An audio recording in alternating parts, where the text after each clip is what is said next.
Hello, Internet. I'm Chaz. I'm Dan. Welcome to Wine is Serious Business, episode 221. Our guest is the same. 321. The wines are different. I'm off by 100 again. This is happening. But over the past year or so, Ewald has picked up a new addition to his portfolio. He started working with a gentleman named Rupert, right? Rupert, yes. Yeah, who brings in wine grown in India. Awesome.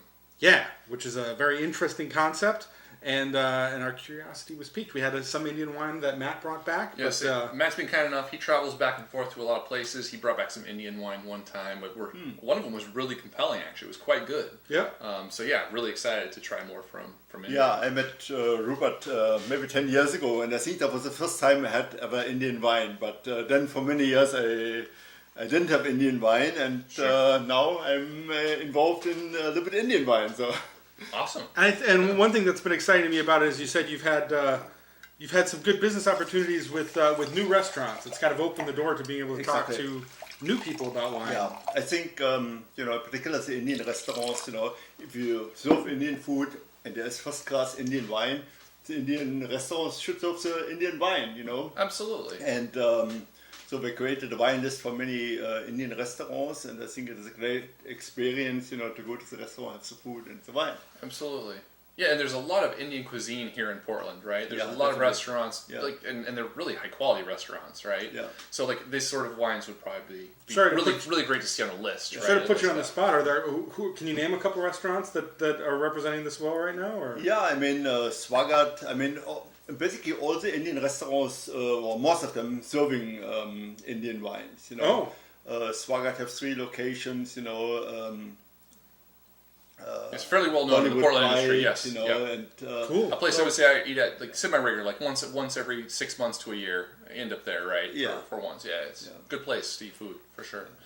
So, what is the first wine we're drinking here? Yeah, the first one is basically one of the top of the line, and it's a white wine. It's a Viognier. And so that is from the Reserve selection. You can see it already a little bit more expensive bottle and so, so that is the top of the line. We Very nice package. Yep. Mm-hmm.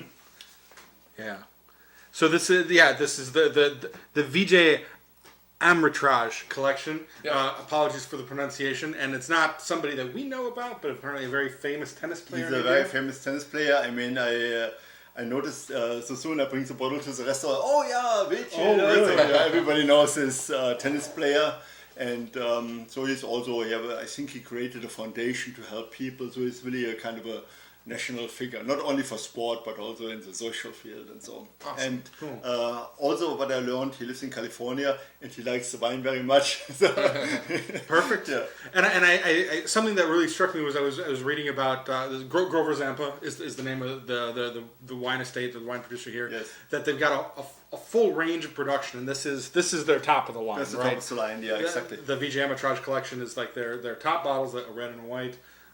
But they really are trying for a lot of different market segments. So it's definitely like not 2 guys working out of a garage trying to see what they can put together, right? No, this is very mature, well developed. Yeah, but it's also maybe interesting to know Grover, is basically the first winery in India. As I have learned, I haven't been there so far, but maybe I will be. Hopefully soon, yeah. Yeah, exactly.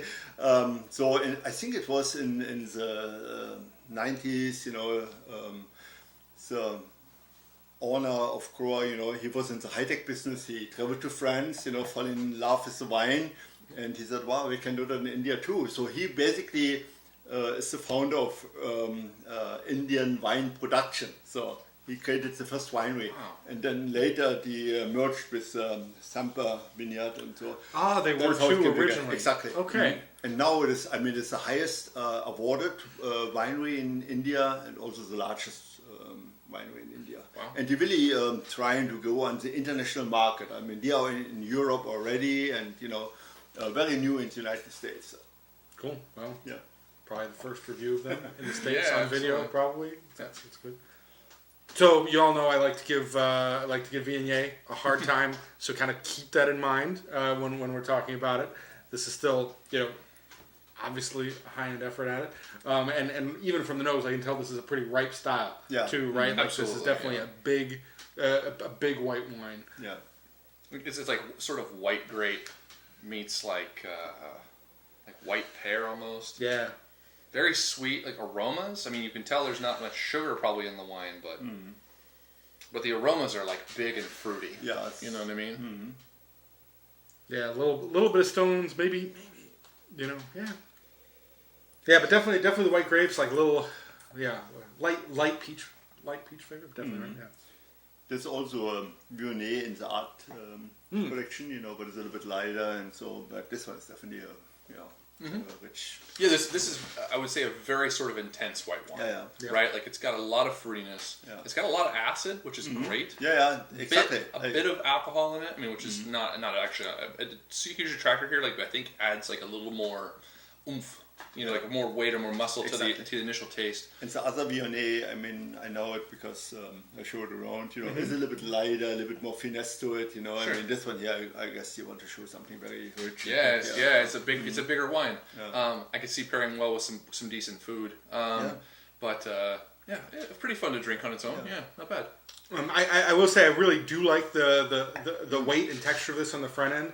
While still being entirely dry. I think a lot of wines, especially Viognier with this kind of weight, has some sweetness to it, and I'm not getting any of that here. And good complexity on the front end. It's got a little bit of that bitterness on the back end that pulls me away from Viognier. But those of you who like the grape, I think will find this very much in line with your expectation for high quality versions with it. Yeah, and I can tell you, I mean, most of the customers, I mean, I show it not only to Indian restaurants, but also to other places, and said, well, Indian wine, I mean, do they make wine? And I mean, many people have not heard about it. And so, and then, I mean, everybody's really, interested how the wine tastes like. And I have to say, most of the time I get a very good response, I said, wow. For example, today, I mean, our next wine will be the rosé, I said, wow, I showed it around. Said, let's do that.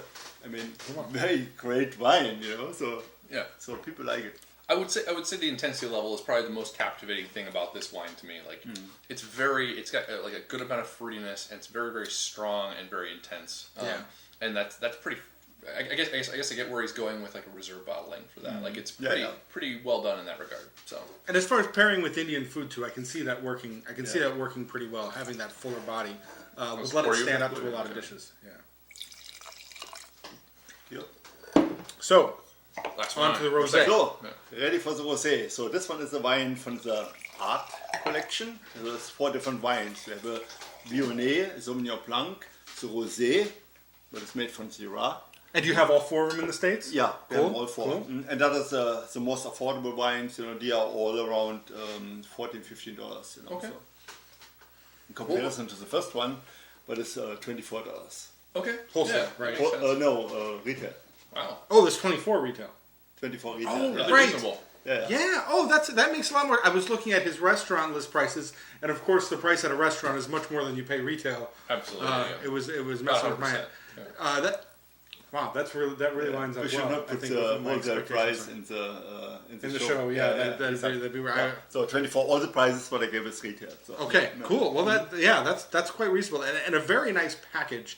And if you in that sense too, if you just generally like Viognier in general, you'll probably like this wine quite a bit. 100%. Yeah. I can't think of a Dan's definitely not on that train, and I'm 50-50. And so you're not a Viognier friend, or not so much. I have ones that I like every once in a while, and I'll try them, but it's my least favorite white grape. Really? Yeah. But that's for me like Gewürztraminer. Sure.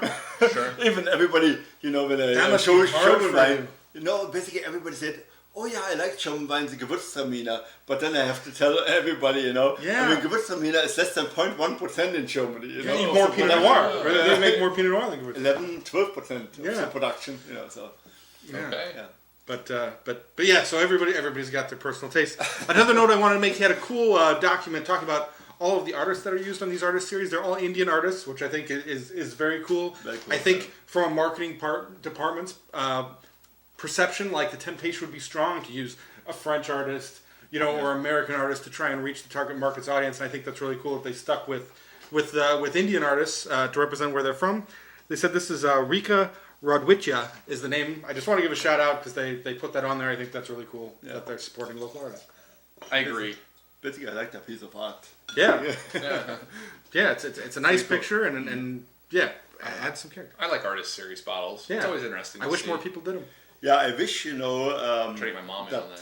restaurants, you know, I mean, you know, the rosés are very popular in Portland. Or They're still Oregon. food friendly, right? Yeah, they're very Typical great rosés. wines. I mean, Yeah. I told one of my customers today, when I go to my friend, said, super stuff is a rosé, you know, it's really and I wish, you know, that more people would be open-minded to have also Indian, because you have Oregon, you know, California, French, and maybe a German, and then also Indian would be very interesting for the customer to have that, you know. Absolutely. So I think at least from my perception, it's like just people don't know a lot about Indian wine, or that there is even Indian wine production. Yeah. Right. Sure.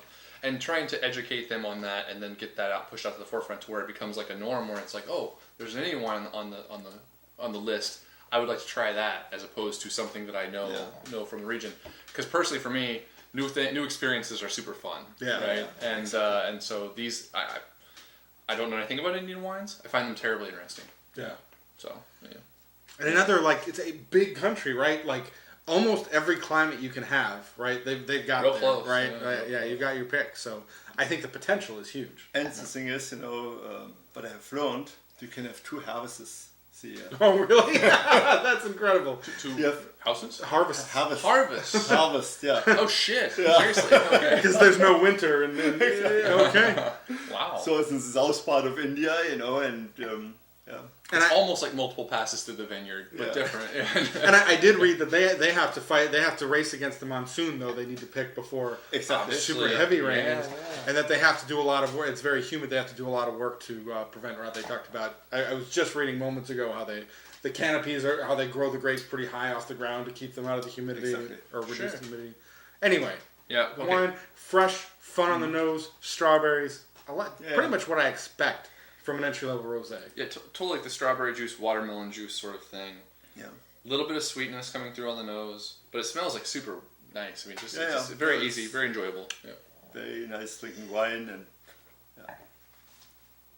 if I ran an Indian restaurant, I couldn't come up with a reason to not have this on the list. Exactly. In an Indian restaurant, when you go, you know, for lunch or so, have a glass of rosé. I mean, this wines here, they are mostly available by the glass in the Indian restaurant, and so it's perfect. So. I like there's a bit of richness to the fruit here. Mm-hmm. There's a little bit of intensity, like strong intensity. The acid is dialed back a little bit from the fruit on this one, which I kind of actually like in this regard, just based on the sweetness level and the ripeness of the fruit. There's probably a little bit of RS in here, right? Mm-hmm. Yeah, a touch, for sure. But it's really enjoyable to drink. Yeah. What's the alcohol level on this one? 13.5 again. Definitely some sugar in there. Yeah. Yeah, this is really enjoyable. And you could drink this really happily with some spicy food, I think. Where that's where that little bit of RS comes in handy, and plenty of Indian dishes have that spice in it. I think this would pair really well. Yeah, I agree.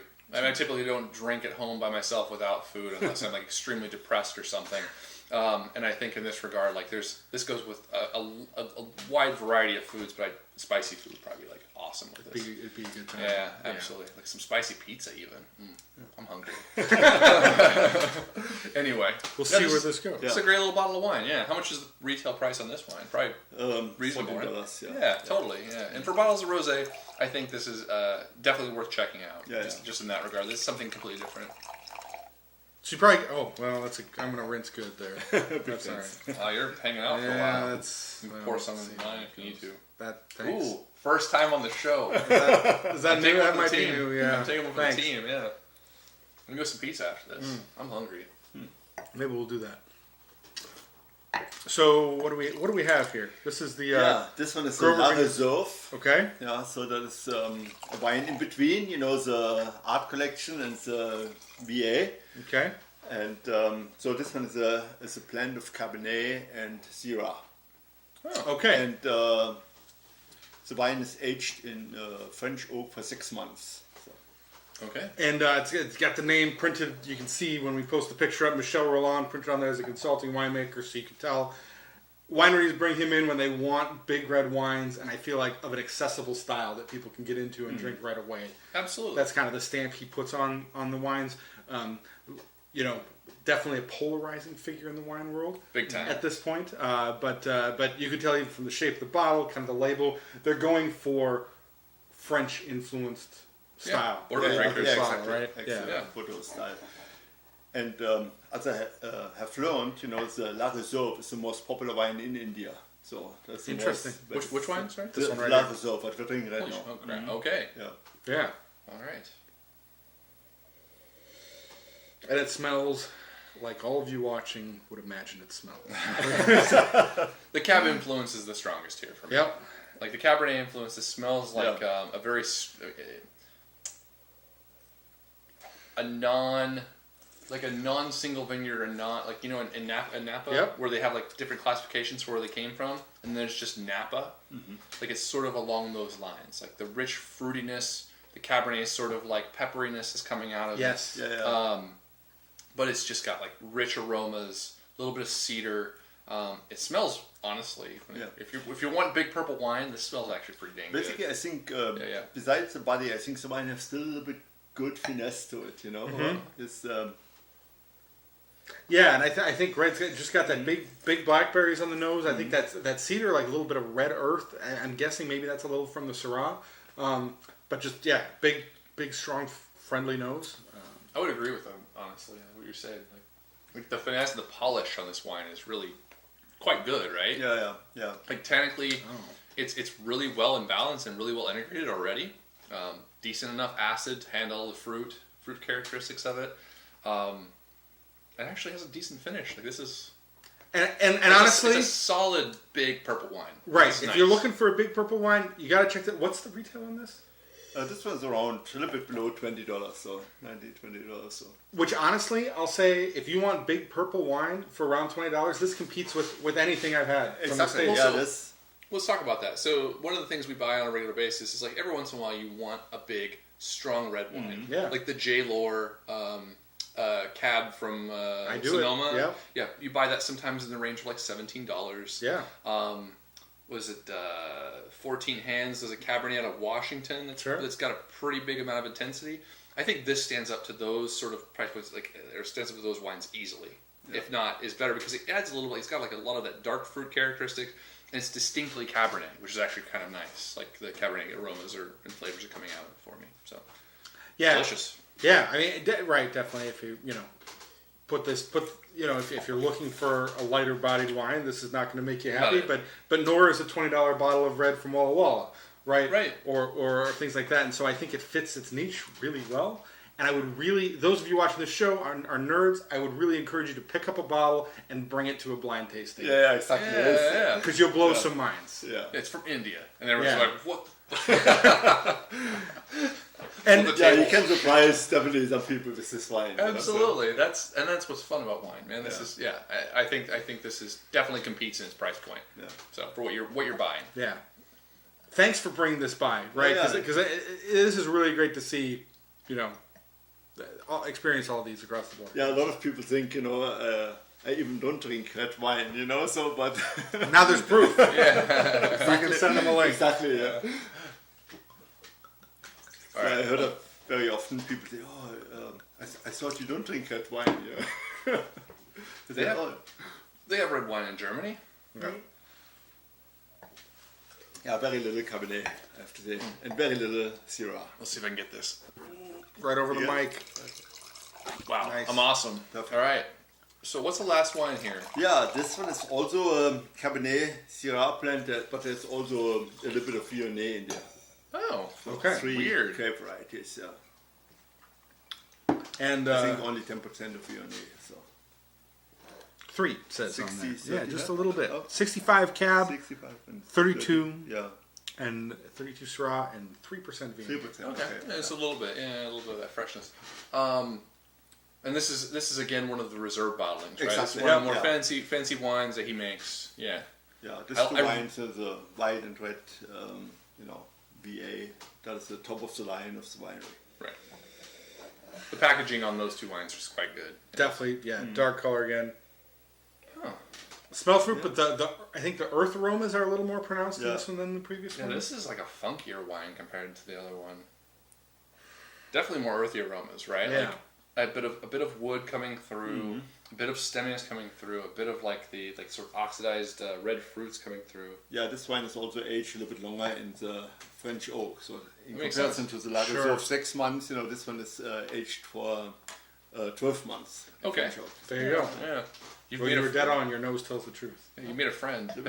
India wine? Yeah.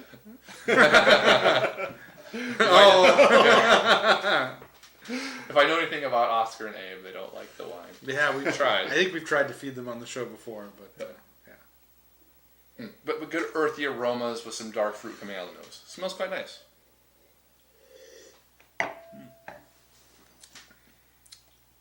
Yeah, I like it. Definitely more tannic here, right? Yeah. The structural elements are stronger, like quite a bit. Yeah. Still good acid along with those fruits. Cabernet influence is definitely there, right? Like, that said, like this is one where I would probably age it a bit longer, even. Basically, Maybe I get a little it's bit just more like- tan in this one and this one here. Here I get a little bit more this kind of fresh acid, Absolutely, and yeah, that's a good way of putting it. I almost like wonder if like we should have switched these two because That's what I was this one is just gonna showing. This one is like immediately ready to drink now, and I would not Yeah. age it. This one is drinking well, but I would not be scared of aging it 5+ years. You can put right? it Like, away, definitely. yeah, absolutely. And You I- can say that about Indian wine, right? It's so cool. Yeah. So, And I poured myself more because I think by the time I get to the end of this glass, I'm going to like it better. I think what you said is just right. This is just riper and fresher Yep. and kind of in your face and juicy. The polish is. And this is a little more acidic, and I feel like there's a little more complexity going on in the mid palate Yeah. as I have a couple more sips. Sure. And it's making me think a little more, and I'm enjoying that. And yeah, when you follow the wines back to back like that, you lose some of that nuance. So yeah. Low cut dress syndrome, they call it, right? Thank you. Yeah. It I think totally it's- happens, right? Like the wines that are definitely, some wines show better at different ages than others, Yeah. right? Or some are more intense, or some have lighter tannins, less acid, more fruit. And doing those in a lineup of other wines is really distracting from other wines. And I would say, yeah, this probably should have been done third. So. But that's how you I know. Absolutely, yeah. Next time when we talk about a future vintage of Grover Zampa. Yeah, but it's cool in the sense that this is an Indian wine that I wouldn't be afraid to put a few bottles away to age. Right. You know what I mean? It's kind of funny. And to me, this one strikes me as more characteristic of Cabernet Sauvignon, where I'm getting a little more of the blackberry with the blackberry vine, a little bit of that bramble tied in there. Yep. The acidity is really crisp and full across the palate, which keeps the fruit flavors a little lighter. And like I said, makes you think about it a little more. For a Cabernet-based wine this young, there's much less tannins than I'd expect.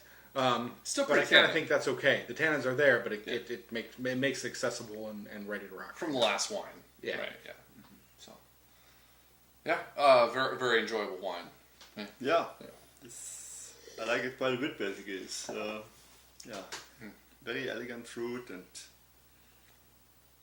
And It's just like a really solid Cabernet-based wine. Like, I mean, very, very nice. Like the structural elements right now, at least for my palate. Yeah, I would completely crush a bottle of this. Based on a few tastes of this, it would be like, all right, jam a few bottles in the back and forget them all for a few years. I think the integration could come together better or soften a little bit. But that also could be just influence We based can simply on my disagree. opinion of this wine. yeah, we're disagree here. I think That's it's fine. ready right now, and I like it. Chat, I'm Jay Miller, and you are someone else. Someone else. but a point I want to make here too. A lot of people talk about wines being made in international style in a pejorative sense, right? Especially when people from Oregon, and I think I really get that criticism when it's from a region where your wine's established and your character's established. Sure. And I think all of these wines, when I say, if you blinded them on me, I would never guess that they were made from a region that's not known for winemaking, right? Yeah. The quality Good is high. point. The fruit Great flavors point. are there. There's some varietal typicity. Variety typicity. That is really impressive. And, while intellectually it's very appealing to see what the individual terroir and the nerdy details of these specific growing regions in India will bring to us in the future, I think it's really an accomplishment to have wines that have this appeal and that are this accessible right out of the gate. Agreed. But I also think, this winery here, right from the beginning, they brought in some experts, to make really the best wine possible. You Yeah. know? Even, you know, when the wine was young and everything, but he brought people from France, you know, to make the wine. Right. And, you know, so People with tons of experience. Exactly. And like generations of experience. Yeah. But you can't deny that they clearly can grow the grapes and they can make the wine. Like it can be done. Yeah. And I think there's a very exciting future in the world for Indian wine, based on what I'm tasting right here today. I mean, I was surprised, you know, I mean, almost every wine have a award from the Decanter magazine, you know, I mean, that means, you know, I mean, I think you see it also. Yeah, they got stickers all here, over. the Yeah, stickers of course. here, you know. Yeah. And, yeah. I would say of the 3 wines, that's probably the one I'd purchase. Uh-huh. It's Which just- one's the La Reserve was the last one? This yeah. one, yeah. I as far as drinking today, that is really. And I will say solid. for sure, next time I'm having dinner at Swagat, I'm getting a glass of that. Yeah, exactly. I guarantee it. Mm-hmm. So, All right. thanks again. It's always a pleasure to chat with you. Thank you, Rupert, Thanks for for your being work here, yeah. bringing this stuff into the United States. Sorry you couldn't join us tonight, but Another Basically, time. his name is Rupenda. Rupenda. You know, Rupenda, but we call him Rupert. It's a little bit easier. You know? Oh yes, yeah, sure. A lot of our Indian engineers is the same way. Oh, really? We shorten the names. Yeah. Venkatawashar, or it's just Venkat. sure. Yeah, very easy. Yeah. Anyway, off on a tangent. We'll see you guys next time. Thanks for watching. Yep. Cheers.